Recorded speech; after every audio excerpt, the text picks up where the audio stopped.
Good morning. This is Professor Damon Fordham, and we are going to continue on our discussion of ancient Greece. Now, I left off telling you all about Socrates, but before I get into his pupils Plato and Aristotle, I'm going to talk a little bit more about some of the literature that the ancient Greeks have left us. Now, for one thing, they were also great on writing plays and novels, because as I said in the last class, I think that up to this point, now the Egyptians wrote a lot of really interesting treatises on how about life and things like that, but their storytelling skills by modern standards left a little bit to be desired. I would say that the Greeks sort of rank along with the Mesopotamians as far as being good storytellers, because we talked earlier about the Epic of Gilgamesh. Well, the Greeks wrote some really interesting stuff, and one of them was a play called Lysistrata. Lysistrata was the story of the Peloponnesian Wars, which we discussed in passing a little bit earlier, where the war was just going on so long and it was so ridiculous that the women decided that they had enough of their menfolk getting killed, so they decided to stage, get this folks, a sex strike. That's right, they would refuse to have sexual relations with their husbands unless the war stopped. And guess what, folks? That stopped the war. Pretty clever, right? Well, Spike Lee redid the story about 5 or 6 years ago regarding the gang warfare in Chicago called Chirac. And as a movie, well, that's another subject altogether. Now, along with that, you had a poet named Homer, who was a blind poet in ancient Greece, and he would basically recite these interesting stories that were later taken down. Nobody knows for sure when he was born or where he was born. All we know that he was in ancient Greece and that he did a lot of oral histories about the capture of Troy by the Greeks, such as the Iliad. But I'm going to talk very briefly here about the Odyssey. Now that's an interesting and complex epic. It's basically about a fellow by the name of Ulysses. And Ulysses decided that the gods, it's time for Ulysses to come home from Troy. And they decide to put that in motion, and so he goes through these adventures regarding his wife Penelope. You see, as well as one of his sons. And while he's away, his son has to fight off these people who are after his beautiful wife Penelope.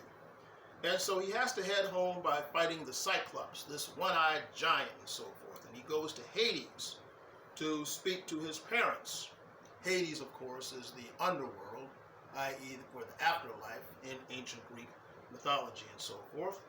And so essentially they reunite as he goes disguises himself as a beggar and fights those who harasses Penelope, and he regains his throne. Pretty complex, but interesting stuff. Now that we've talked about him, however, I want to get on to talking about Plato and those who followed him. Now, there's a direct line between Socrates, the great philosopher who we discussed in the last lecture, and his student Plato. You see, Socrates didn't write his own philosophies. Plato actually did that. And there were a number of other writers of ancient Greece who wrote about Socrates, so we definitely know that he existed. Now, because there's some debate about that subject. But getting back to Plato, though, Plato, who was a student of Socrates, is best known for his book on the ideal society that's called the Republic. And it goes like this. He said that rule by reason and wisdom was best, and he saw things as divided as the appetite, the spirit, and reason, based on the setup of the soul. And those were divided this way. He said that the people who go by appetite were the workers, the productive class, and they go basically by survival instinct, the majority of people. Then you had what was called the productive class, the protective class, the class that protected society. These were the warriors and the guardians. They were strong and brave. and they were the people who basically enforced law and order as well as protected the city. And they were ruled by the spirit because they were ruled by emotion. Okay? Then you had the governing class, which were the rulers and the philosophers and the kings. They were rational, intelligent, and the few who were fit to rule. It goes back to what I said earlier, in that, see, he felt that in life there are few leaders and many followers, just like you have one teacher and many students. That basically not everyone was fit to rule. Then you needed a special type of person who should rule people, and that's what he called the philosopher king, the person who ruled with both wisdom as well as strength at the same time. And of course that tends to be a very rare combination. Now, he also said that there were different types of rulers, or types of rulers, should he say. He said there was the aristocracy, the rule by the best, the good and the wise philosopher kings, the men of reason and wisdom. Then you had what was called the timocracy, which was ruled by the honorable, people who have a good basic sense of decency. The oligarchy, which is the rule by the wealthy few. Democracy, which is ruled by the people. And the tyranny, which was ruled by the dictator. Okay? Now, he poses a very interesting philosophical question that I'm not going to answer, but I want you to think about, okay? He asked that, was it better to be ruled by a bad tyrant or a bad democracy? I want y'all to think about that for a minute. Is it better to be ruled by worse to be ruled by a bad tyrant or a bad democracy? I'll let you think about that, and we're going to cover that question a little bit later on in the future, and probably in regard to the test or so. But really, is it worse to be ruled by a bad tyrant, a bad dictator, or a bad democracy? Just let that sit in your minds for a minute, all right? So anyway, this Republic has long been used as a good book as regarding political philosophy and the like. And as a matter of fact, whenever Martin Luther King would go to jail in the future for protesting against the misrule of his people and so forth, he would often take the Bible and Plato's Republic to read while he was incarcerated to give him some ideas on how to deal with human nature. Interesting, huh? Okay, so anyway, along with Aristotle, along with Plato during this time period, you also had Aristotle, who was taught by Plato as far as these early philosophers go. Now, Aristotle basically dealt more with issues such as science and the like, and his most famous pupil, Aristotle, who lived from about 384 to 322 BC, believed that by collecting all the facts that one could about a given thing, no matter how imperfectly, and studying them closely, one could make decisions about data about general patterns.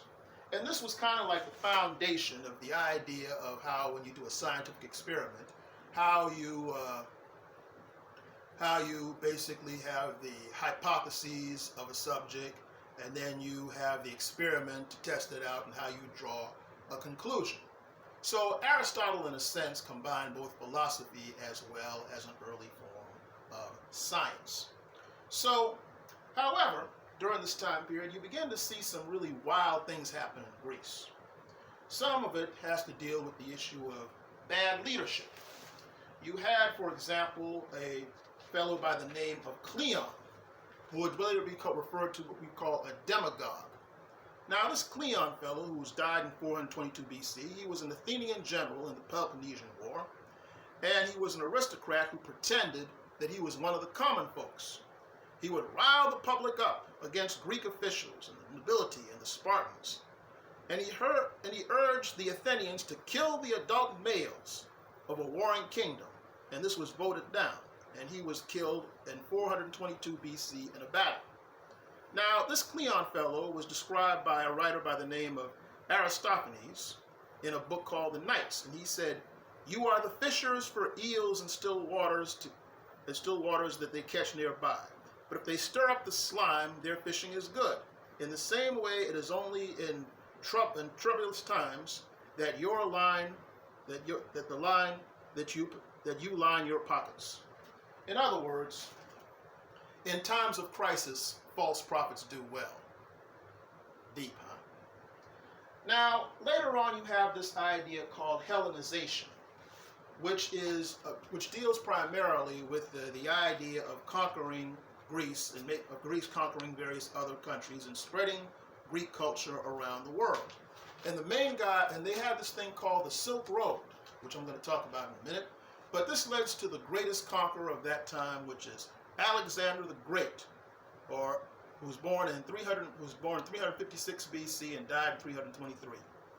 And he was a student of Aristotle, as well as the son of King Philip II and Olympias. Okay? Now, he didn't like the way his father, treated his mother, and Philip II was assassinated as he prepared for war with Persia. Some say that Alex himself did this, but the evidence is not clear. Alex was about 20 at the time. So fortunately, he had good military training as the son of the kings, and by the age of 16, he commanded operations against the hill people. And so along with that, he sought his sights on Persia, and he confronted Darius III, the grandson of the Darius I that they defeated to have the Greek Empire in the first place. And so he developed an idea called Pan-Hellenism. The idea was to spread a huge Greek empire around the known world, and that he would turn the barbarians into civilized people to create this mass superstate. He conquered Egypt, which was then under Persian rule, and the Egyptians were glad to kind of have him delivered from the Persians, because he had Darius III on the run, and while escaping Alexander III's wrath, he was assassinated by his own cousin Bessus. Well, Alex knew that if a guy would kill his own cousin, that you didn't want the kind of guy like that on his team. So he chased down this Bessus, and so much for that. Had him sentenced to death.